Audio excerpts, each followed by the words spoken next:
필라테스 동작 중 롤 업 앤 다운 동작 다들 알고 계시죠? 근데 이 동작에 대해 뼈와 근육 자세히 들여다보신 적 있나요? 오늘 한번 자세히 알아보려고 하는데 동작 먼저 볼게요.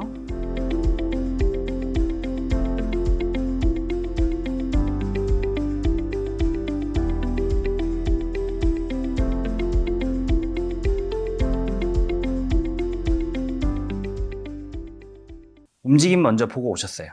척추와 우리 고관절에서 움직임이 일어나는 거를 선생님들 살펴보셨는데 한번 어떠셨어요? 잘 찾아보실 수 있으셨나요? 자, 척추와 고관절에 사용되는 이 움직임, 우리 관절 그리고 근육들 천천히 한번 뒤에서 알아보겠습니다. 먼저 척추 중에서 경추 먼저 살펴보겠습니다. 상체를 들어올리기 시작할 때 경추의 굴곡이 시작이 되는데 흉추와 요추, 굴곡을 유지한 상태에서 올라오게 되니까 척추의 굽힘 동작이 일어나고 있다, 이렇게 선생님들 생각을 하실 수 있나요? 굽힘 동작이 일어난다는 거는 이 굴곡을 시키는 근육들이 짧아지면서 수축하는 거를 단축성 수축이다 라고 단축성 수축이 일어나고 있다라고 생각을 하시면 되고, 이 목을, 그러니까 경추를 굴곡하는 근육은 이 오른쪽에 나와 있는 근육들인 이 딥넥 플렉서가 굴곡을 만들어내고 있다라고 생각을 하시면 됩니다. 딥넥 플렉서가 주동근으로서 근육의 길이가 짧아지면서 만드는 단축성 수축으로 고개를 굽혀서 그리고 천천히 몸통을 굽혀내는 동작까지 이어지게 됩니다. 아까 처음에 올라올 때는 우리 단축성 수축으로서 근육의 길이가 짧아지게 올라왔고, 그리고 천천히 조절하면서 내려올 때는 근육의 길이가 길어지면서 수축을 하는 신장성 수축을 통해 천천히 조절하면서 근육의 길이가 길어지면서 수축을 하게 되는데요. 이렇게 두 가지 동작을 수축을 한다라는 거를 조금 기억을 좀 해주시고, 뒤쪽에서 우리 몸통의 굽힌근들을 마저 살펴보겠습니다. 우리 척추에서 경추를 먼저 살펴봤고, 그리고 흉추, 요추 두 가지 부분을 이어서 살펴볼 건데요. 그 두 부분을 합쳐서 우리 몸통이라고 부를 거예요. 몸통. 이 몸통에서 굴곡도 역시나 근육들이 만들어내겠죠. 이 배근육들이 전체적으로 굴곡을 같이 만들어내는 역할을 한다, 이렇게 생각을 해주시면 되는데, 그 중에서도 이 왼쪽 위쪽에 보이는 복직근이 주동근으로서 몸통을 굽혀낸다라고 생각을 해주시면 될 것 같아요. 그림을 하나 가지고 와서 살펴보면은 지금 여기 선생님이 몸통을 굽혀서 올라내고 계시죠. 몸통을 이렇게 굽힘게 유지가 된 상태에서 이렇게 상체가 올라가는데, 이렇게 짧아진 상태가 유지가 되는 게 역시나 단축성 수축이고, 이 굴곡이 유지되면서 뒤로 천천히 내려가는 게 근육의 길이가 길어지면서 수축을 하는 신장성 수축이다, 이렇게 생각을 해주시면 될 것 같아요. 자, 척추의 움직임을 모두 살펴봤고, 뒤쪽에서 고관절, 우리 힙 조인트에서 움직임을 이어서 살펴볼게요. 자, 고관절에서의 움직임을 먼저 볼 건데, 아까 제가 고관절을 이렇게 넙다리뼈, 우리 허벅지뼈라고 하는 대퇴골과 그리고 바구니처럼 생긴 골반이 만나는 부분을 우리 고관절, 힙 조인트라고 했습니다. 이 힙 조인트에서는 역시나 굴곡의 동작이 이렇게 나오고 있는데요.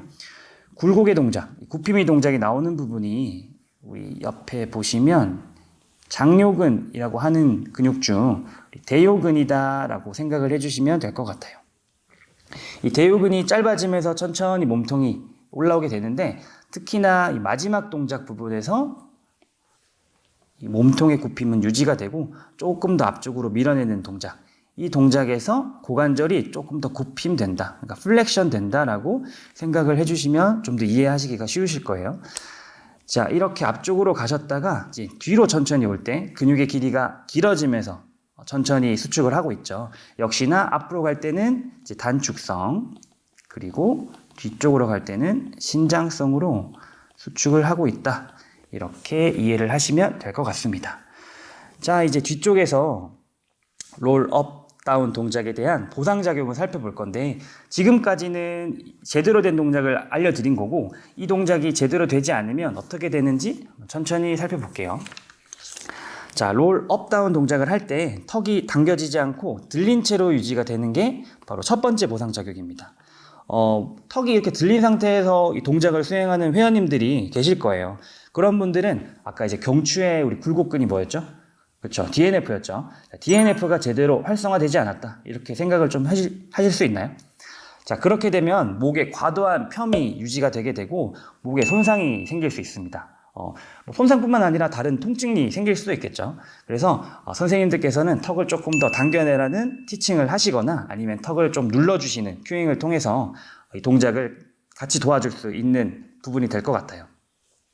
자, 뒤쪽에서는 이 목이 아니라 다른 부분에서의 보상작용이 일어나는데 몸통과 척추 이렇게 굽힘을 유지를 하고 굽힘이 유지된 채로 단축성 수축을 통해 올라와야 되는데 이 몸통에서의 굽힘이 약하다 보니 뒤쪽에 있는 고관절 굽힘근을 이용해서 몸통을 드러내려고 하는 거예요. 자, 고관절 굽힘근을 쓸 타이밍이 아닌데 계속 쓰여지는 경우가 생긴다면 고관절 굴곡근이 우세해지고 몸통의 굽힘근인 복직근 그리고 경추의 굴곡근인 DNF가 약화 저할성 되었다. 이렇게 생각을 해보실 수도 있을 거예요. 자, 선생님들께서 이런 회원분들이 계시다면은 다리를 가볍게 뒤쪽에서 눌러주시거나 아니면은 뒤꿈치가 바닥을 조금 더 눌러내세요라는 큐잉을 통해서 이런 자세를 수정을 할 수가 있는데요. 사실 이런 동작들보다는 배근육이 충분히 좀 활성화가 될 수 있게 훈련을 많이 해주시는 게 더 도움이 된다. 이렇게 말씀을 드리겠습니다. 자, 지금까지 롤 업다운 동작을 분석해보고 두 가지 보상작용을 살펴봤는데요. 운동을 꾸준히 하는 것도 중요합니다. 자, 하지만 잘못된 자세, 또 다른 보상작용들이 나오는 것을 분석하고 해결하는 것이 훨씬 더 중요하거든요. 한국인재교육원 레벨 1에서는 이런 기능해부학적인 내용을 좀 더 심도 있게 그리고 깊이 있게 다루고 있습니다. 한국인재교육원 홈페이지에 들어오셔서 조금 더 많은 정보를 찾아보신다면 저희가 조금 더 도와드릴 수 있는 부분은 많이 도와드리도록 노력하겠습니다. 감사합니다.